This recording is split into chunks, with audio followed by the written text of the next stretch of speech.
Welcome everyone, today we are diving into a thrilling clash of two iconic heroes from the realm of fantasy and lore. Geralt of Rivia, the legendary monster hunter from The Witcher 3 Wild Hunt, and Talion, the vengeful ranger from Middle-earth, Shadow of Mordor. Now, before we get started, we should lay some ground rules. This video is not to decide which is the better game, or which is the better actor.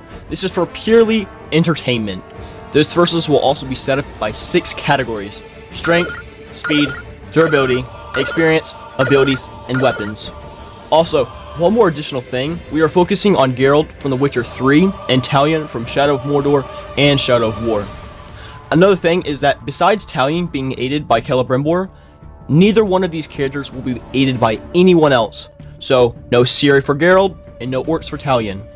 Okay, let's stop yapping and just get into the verses. Evil is evil. The degree is arbitrary. The definition is blurred. If I'm to choose between one evil and another, I'd rather not choose at all.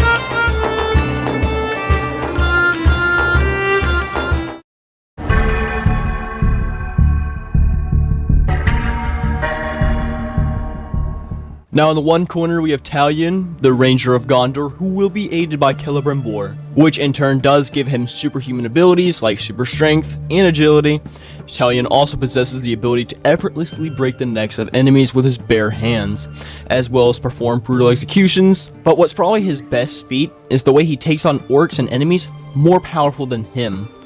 Not to be outdone, Geralt has also proven himself as a fearless and formidable opponent. Geralt has increased strength as a result of the trials, which amplified his strength, speed, and reflexes. Both characters are shown to have very similar strength patterns. Talion relies more on his stealth than just pure strength, unlike Geralt, who usually takes a more brute-like approach to a fight.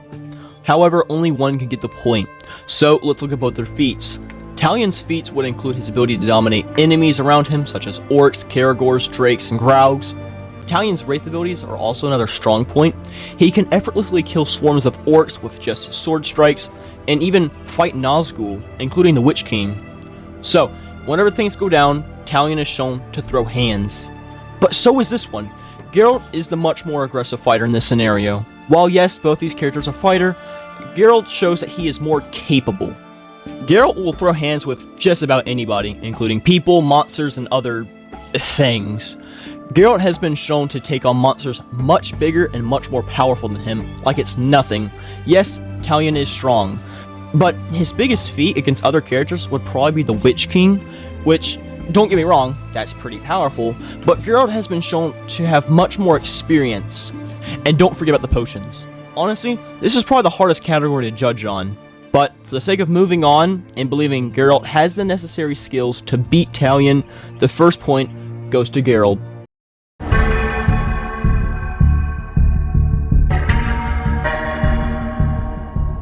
Okay, speed should be a little easier. In fact, we'll divide speed into 3 sections: combat speed, reaction speed, and overall speed. So, up first is combat speed. Could be a little difficult because both characters show pretty vast combat, but I mean, come on, it's Talion. Do you see the way he moves with each strike? It's crazy. So, first mini point goes to Talion.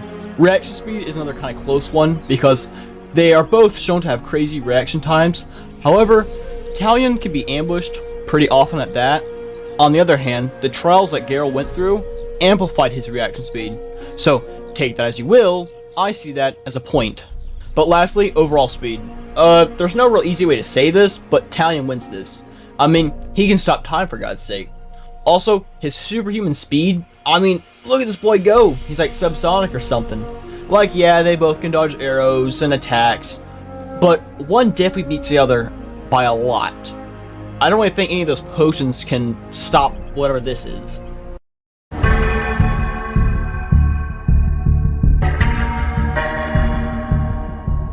Now, both characters are pretty resilient and adapt well to their surroundings. Geralt's body has been mutated through the Trial of the Grass, which grants him, you guessed it, increased strength, agility, and resilience. Geralt has survived blows from monsters and creatures alike, and let's not forget, he can't feel pain. But, on the other hand, Talion gains supernatural abilities derived from the Wraith. This includes enhanced resilience and his ability to absorb the health from his enemies. Also, just in case Geralt does something to Talion, his ability to enter the Wraith state offers him moments of invulnerability that can really turn a tide in this battle. Both characters display incredible durability.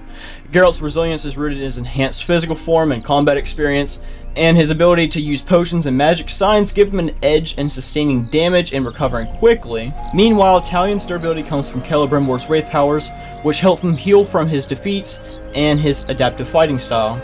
So another hard decision, but I would give the edge just ever so slightly to Talion since he can't really die.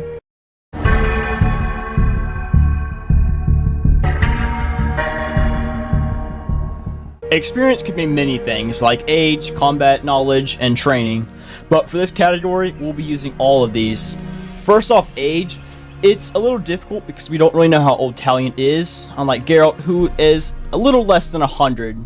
So, age is kind of a little muddy, but if I had to pick, I would probably say Geralt, just because he has a little bit more information. So, age is not really optimal, but what is better is to give a point to combat experience. Now for both these characters, they do share similar amounts of combat experience while being vastly different. Talion was captain of the Rangers who guarded the Black Gate of Mordor until his death at the hands of Sauron's forces, so Talion obviously has some level of combat experience in his time as captain, and he has been shown to have some expertise in the field of battle. In contrast, Geralt has been trained since he was born, going through the trials. Additionally, Geralt has been stated as the most powerful Witcher, as well as the monsters he's killed, and I just don't see how Geralt can't get the point, as well as his training, which is meant to break you. In all, Geralt has just the superior experience in combat.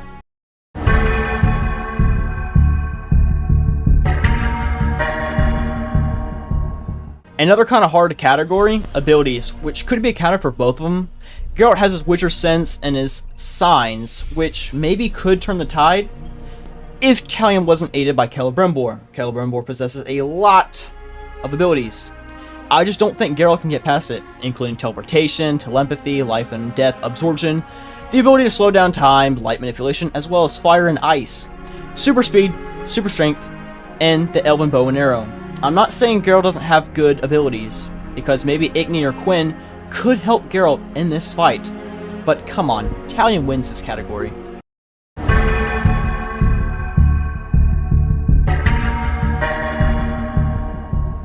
Last category, weapons. Now it might seem like they are evenly matched, but they aren't.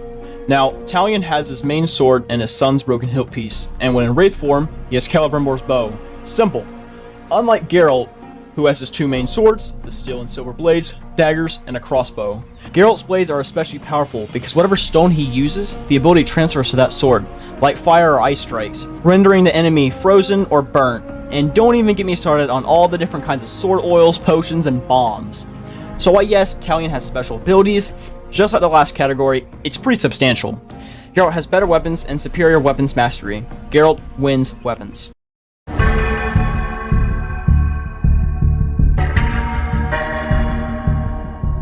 So we have reached the end, and it's a tie. Now this fight is incredibly close, because for each point that one gets, the other more than makes up for it for something else.